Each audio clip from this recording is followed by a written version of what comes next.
For you to be a fraudster, you have to be a bit clever, actually. It's not something anyone can do. And it tends to attract also people who understand the psychology of the people. And they know exactly the current circumstances happening.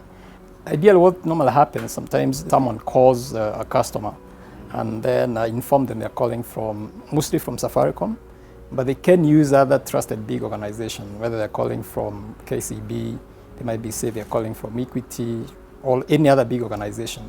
They do harvest information from already available channels.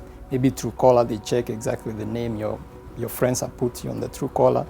So when they call you the name actually. So the first thing of mentioning the name and where they're calling from, either to create trust elements. And from there, then they start asking for further information. They tend to make you do transaction inline. So what most of the customers do, they will just key in the codes actually they're being given. Most of the time you're told to go get an extra line so that you can actually key the codes within the line they're calling you from. So we have done a lot of automation to try to check people calling other customers in a certain way. And then when we pick those patterns, actually we extract the patterns and then check the profile of the callers. And if they meet certain threshold, actually block you. Now for the swaps, we've done a lot of work within where the swaps are happening. Currently, for you to make a SIM swap, you need to have a certain things. If you go to a dealer, or an M-PESA kiosk, so you need to have the ID number for the line, and then you need to have the PIN which comes on the pack. Every time you buy a line, there's a PIN which is on the pack. Then we check the location where you are, that line is, and where you're trying to swap. So the location is very dispersed. Of course, you don't allow it. And the other thing is, if the line is on, we don't allow the swap to go through as well. Our recovery level is actually pretty high for the cases that come in. Some of them, they take long, especially when the people who have stolen from our customers have hidden the identity behind other people.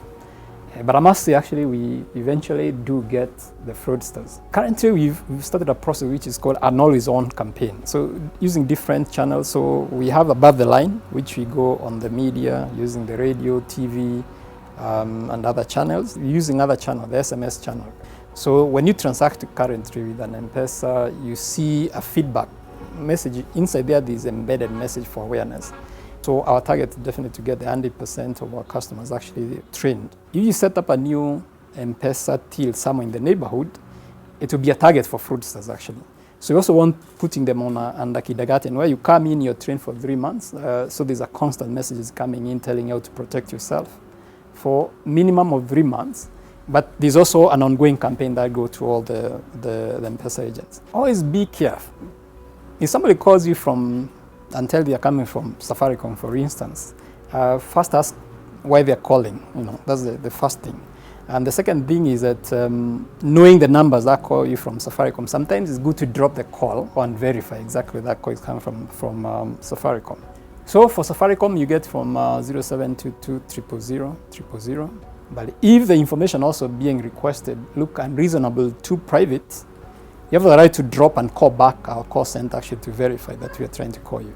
Currently, the bigger problem you're having is people being called to go pick their Huduma card as a base. So they call you, tell you your Huduma card is ready, come pick it up.